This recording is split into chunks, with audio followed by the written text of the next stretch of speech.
बड़ा मुजरिम है, ये देख लो, बहुत बड़ा मुजरिम। 9 साल की लड़की को जिंदगी बर्बाद करने वाले ये दीपक चौरसिया। 9 साल की लड़की को जिंदगी बर्बाद करने वाली दीपक चौरसिया का शक्ल देख लो। अभी बोलती बंद है, अभी नहीं बोलेंगे, अभी कुछ नहीं बोलेंगे। शाबाश। दोस्तों, पहले पत्रकारिता जनता के मुद्दे को उठाने के लिए की जाती थी, समाज की दिक्कतों को सरकार तक पहुंचाया जाता था। लेकिन अब ऐसी पत्रकारिता कहां देखने को मिलती है। अब दो तरह की पत्रकारिता होती है दोस्तों, एक तो सरकार के आगे पीछे रहने वाली, सरकार की तारीफ करने वाली, दूसरी पत्रकारिता आजकल खुद खबर बनकर पत्रकार सुर्खियां बटोरते हैं। दोस्तों, दीपक चौरसिया उर्फ पेन किलर चौरसिया जैसे नाम सोशल मीडिया पर जाने जाने वाले पत्रकार पहले भी खबरों में बने थे और अब अपने पेन किलर वाली एंकरिंग के लिए किस तरीके से आप सब जानते हैं कि पेन किलर लेकर और पेन किलर के अलावा क्या लिया था वो देश जानता है।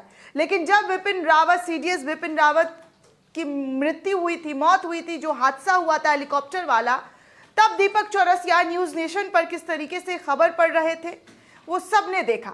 तब उन्होंने कहा था कि मैंने पेन किलर लिया था, ओवरडोज होने की वजह से मैं कुछ और बोल रहा था। लेकिन अब चौरसिया को लेकर एक ऐसा फाइल खुल गया है जिसको लेकर वो जेल की हवा खा सकते हैं।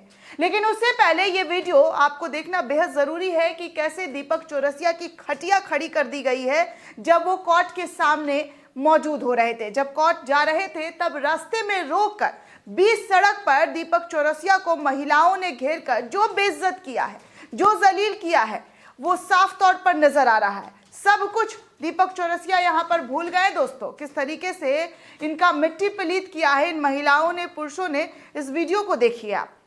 बड़ा मुजरिम है, ये देख लो, बहुत बड़ा मुजरिम। 9 साल की लड़की को जिंदगी बर्बाद करने वाले ये दीपक चौरसिया। 9 साल की लड़की को जिंदगी बर्बाद करने वाली दीपक चौरसिया का शक्ल देख लो।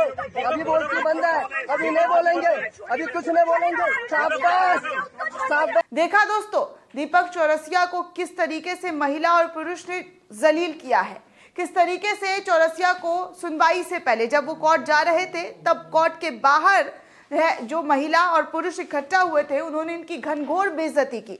उनका कहना था कि 9 साल की लड़की का जीवन बर्बाद करने वाले दीपक चौरसिया की शक्ल देख लो, कैसे शक्ल का हो रहा है। और चौरसिया वहां से भागता हुआ नजर आया है। दोस्तों 2013 3 न्यूज चैनलों ने एक रिपोर्ट दिखाई थी। रिपोर्ट बलात्कारी आसाराम बापू के यौन शोषण के केस से जुड़ी हुई थी। जब ये रिपोर्ट सामने आई तो आरोप लगे कि एक 10 या 9 साल की लड़की, उसके परिवार के लोगों के एक वीडियो को एडिट करके टीवी पर चलाया गया और उस केस से जोड़कर दिखाया गया। आरोप ये भी लगा दीपक चौरसिया और कुछ न्यूज एंकरों पर कि वीडियो में पीड़ित लड़की और अन्य महिलाओं के चेहरे को ब्लर नहीं किया गया, बल्कि उनको साफ तौर पर प्रसारित कर दिया गया, चला दिया गया, जबकि ऐसा रूल नहीं है, ऐसा नियम नहीं है। लेकिन दीपक चौरसिया और कुछ एंकरों ने अपनी टीआरपी के लिए इस तरीके का घिनौना काम किया जिससे 9 या 10 साल की बच्ची का पूरा जीवन बर्बाद कर दिया। हर तरफ उस लड़की का चेहरा जो है वो प्रचारित होने लगा।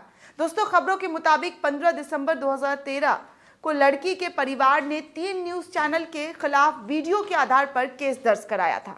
इस मामले में 2020 और 2021 में कोर्ट ने 8 लोगों को चार्जशीट भेजा था, चार्जशीट में आरोपी बनाया था।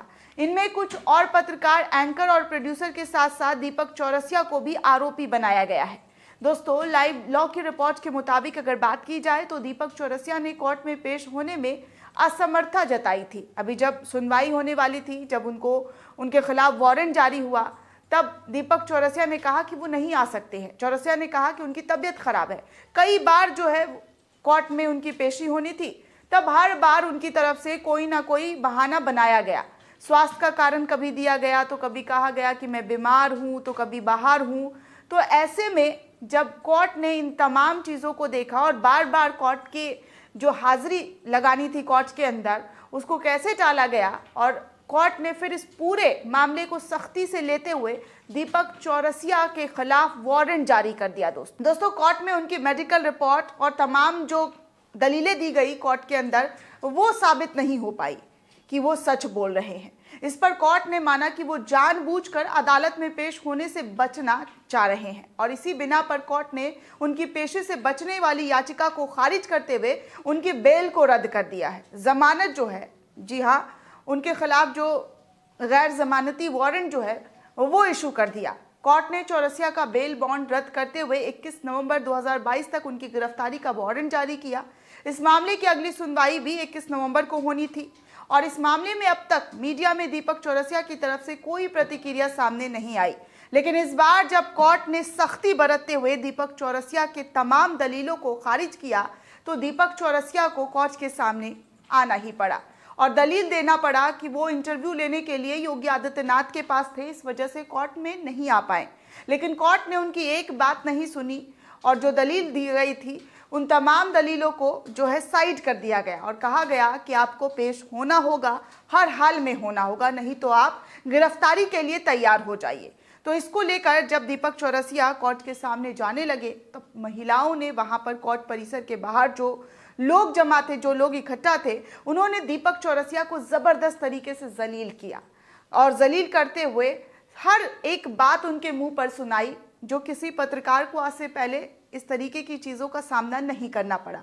लेकिन कहते हैं ना दोस्तों कि जो लोग ढीठ हो जाते हैं उनकी ढीठता इस कदर बढ़ जाती है कि उनके मुंह पर भी कोई कुछ सुना दे तो वो जो है उस चीज़ को लेकर किस तरीके से रिएक्ट कर रहे हैं, वो दीपक चौरसिया इसका जीता जागता उदाहरण है। जी हाँ, उन्होंने अपनी इस तमाम चीज़ों को लेकर ऐसा अनसुना किया और वहाँ से भाग खड़े हुए नजर आए। ऐसा पहली बार नहीं है दोस्तों कि दीपक चौरसिया को लेकर इस तरीके की चीज़ें सामने नहीं आई। दीपक चौरसिया वो एंकर हैं जो सरकार के सामने इस तरीके से नतमस्तक होते नजर आते हैं। उनके तमाम ट्वीट्स, उनकी तमाम एंकरिंग को उठाकर देख लीजिए, उससे साफ पता चल जाएगा कि दीपक चौरसिया जो है वो किस तरीके की पत्रकारिता करते हैं। उनकी पत्रकारिता जो है वो सिर्फ और सिर्फ सरकार के इर्द गिर्द घूमती रहती है और इस तरीके से वो इतना ज़्यादा एडवांटेज जो है सरकार की आरोप लगता है कि सरकार की तरफ से लेते हैं, उन पर केस है, फिर भी वो कोर्ट की बातों को दरकिनार करते हुए नजर आ रहे थे।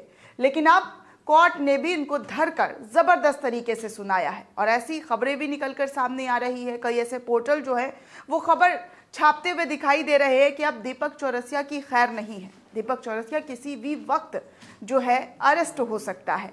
तो इस तरीके से दीपक चौरसिया की जो आपने पत्रकारिता देखी ही है, लेकिन अब जनता के बीच भी उनकी पत्रकारिता का हाल देख लीजिए कि कैसे जब वो सड़कों पर निकल रहे हैं तो जनता उनको घेर कर जलील करती हुई दिखाई दे रही है। दोस्तों, इस पूरे रिपोर्ट को लेकर आप क्या सोचते हैं, आपकी क्या राय है, हमें कमेंट सेक्शन में ज़रूर बताइएगा। साथ ही साथ नेशन 360 को ज़्यादा से ज़्यादा लाइक, शेयर और सब्सक्राइब करना बिल्कुल भी ना भूलें।